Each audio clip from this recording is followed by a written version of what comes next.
Welcome back to the channel. How is everybody doing? Hope y'all had a good weekend. I got this Nitro. I think that's what this is, like a 2010 model. Anyway, what's going on is a couple of warning lights. Actually the airbag light. Y'all can see that. They in for the airbag lights. Now, as you know, airbags or airbag warning, the airbag warning system is very important, okay? Because if this light is on, you need to be aware that your airbag system is basically disabled. So in the event of an accident or crash or whatever have you, your airbags will not deploy. Okay, you got one on this side and one on this side. Because that light is on, your system is now disabled. So what do you do to rectify that? It's fairly simple. You take it somewhere and get it checked. Now, a lot of the aftermarket shops have scan tools that reads only emission P codes. Okay, a lot of their scan tool will not get into the body function. Some will, so I'm not knocking all of them, but some won't. The particular dealership can access anything on your car if this is a, Chrysler, Jeep, or Dodge vehicle. So basically, and depending on the scan tool you have, you will be able to access it also. So I'm at Brothers Motors right now, and they have a scan tool that can read the airbag, the body controller, the transmission module, things like that. So we're not just limited to P codes. All right, so depending on what the code is will dictate what I need to do. All right, I don't know that until I scan it. So what I'm gonna do, we're gonna go from here. I just want to enlighten you on the fact you did the right thing as far as the customer go, or as far as consumer go. Yes, the right thing was to bring it into the shop in the first place and find out what's going on. A lot of customers, any kind of warning lights that come on, they go into panic mode. Now, I wouldn't really call airbag panic mode, but it is important to get it looked at. So they're here. Let me hook up my scan tool. Right now, I'm gonna take a ad break, commercial break, whatever you want to call it. Y'all stick around, hang around, and I will be right back, man. So stay with me. Let's find out what is going on, why this airbag light is on. All right, I'll be right back. Stay with me. All right, ladies and gentlemen, welcome back. Thanks for staying with us and joining us here. Okay, so what I see here, actually, this is a 2012 Jeep Liberty, okay, with a 3.7. Now I have 7 fault codes. Wow, 1 flash and 2 recalls. So let's take a look and see exactly why the airbag light was on. Okay, the airbag will be found in the ORC. So let's look on the ORC, and what we will find is B2208. Wow, the occupant restraint controller internal 2. Okay, that, my friend, is some internal problems going on with the module itself. Okay, so let me find out exactly. All right, here we go here. B2208. All right, possible causes. Possible cause, wow. The only thing that they want you to do basically is simple. Replace the occupant restraint module. Okay, so basically there's not even no diagnostics under here. It just simply says repair, replace ORC in accordance with the service manager.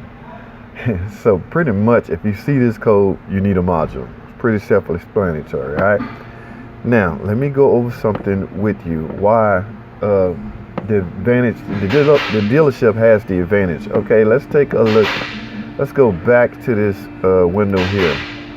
Now let's go under recalls.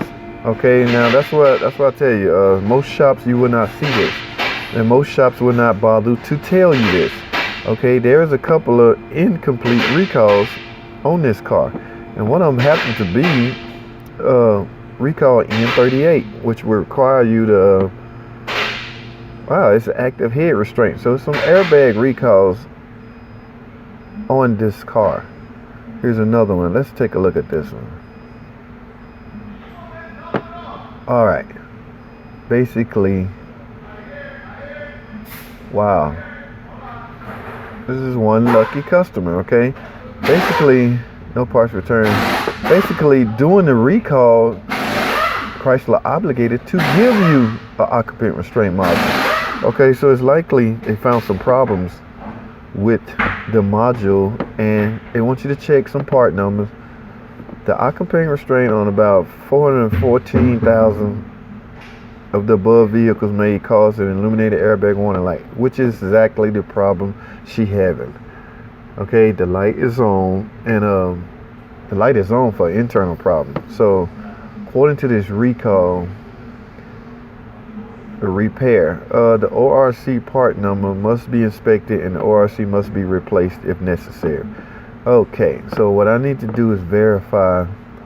I'm going to head to the dealership. What I'm going to do is verify the part number on the ORC, and if it matches what they telling me would match, and it will result in a new ORC module. Okay, so you will not be wasting money by doing it this way. Hypothetically, a typical shop would probably misdiagnose it and have you paying for something you don't have to pay because you have a recall on it. Man, I see it all the time. People paying for repairs they don't have to because they have a recall on it, only because they don't know. The process of getting your recalls normally comes in the mail. Okay, Chrysler would try to send out to the car owner's address on file, and half of the time it doesn't make it there. All right. So let me head over to the dealership and get a ticket wrote up on this, and we're gonna get this repaired at a dealership. I'm gonna get them a new module, and I'm also look the car over and see if they need any other repairs. So you all, this is a good time for another ad break. So y'all stay with me. I'm gonna head over to the dealer. I'm gonna finish this video up at the dealership. All right. So hang tight, and I'll be right back. Well, welcome back. Thanks for staying with me, ladies and gentlemen. I'm here now at the dealership, man. I have my Diagnostics scan tool plugged in, my little patented, what we use at the shop. And I was right. The part number, you can see numbers on the scan tool that relate. So I simply had to go to the parts department and cross-reference it. And I found out that, yes, I have to put the ORC module on this car. So basically the customer getting the module free because there was a recall on the ORC system. Now you can't assume you're going to get a new module. Like I say, part numbers have to match and things have to match, and you got to go through a simple process. So I had to convert back to a dealership technician at this point. And I found out that yes, it's simple. I have to replace this. Okay, so ORC module, and I think the other recall was for the headrest. We have to flash it. So there's two recalls actually on this car.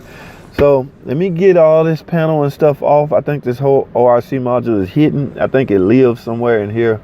So I'm gonna go do some investigation, find out where it lives. Likely I will have to remove this center console and all this stuff to gain access to this. There's no sense in me showing you how to do this. This is a recall, so only the dealership can do your recall. You don't really need to be messing around. You have to, first thing you need to do is disconnect the battery. But any kind of airbag problems, man, I think highly trained personnel should work on. Okay. All right, so what I'm gonna do is get to work. I'm gonna go to one more ad break and actually end this video because there's nothing else to discuss. The airbag light will be off when I'm done. Thanks for watching. Comment, subscribe, and I'll see y'all in the next video.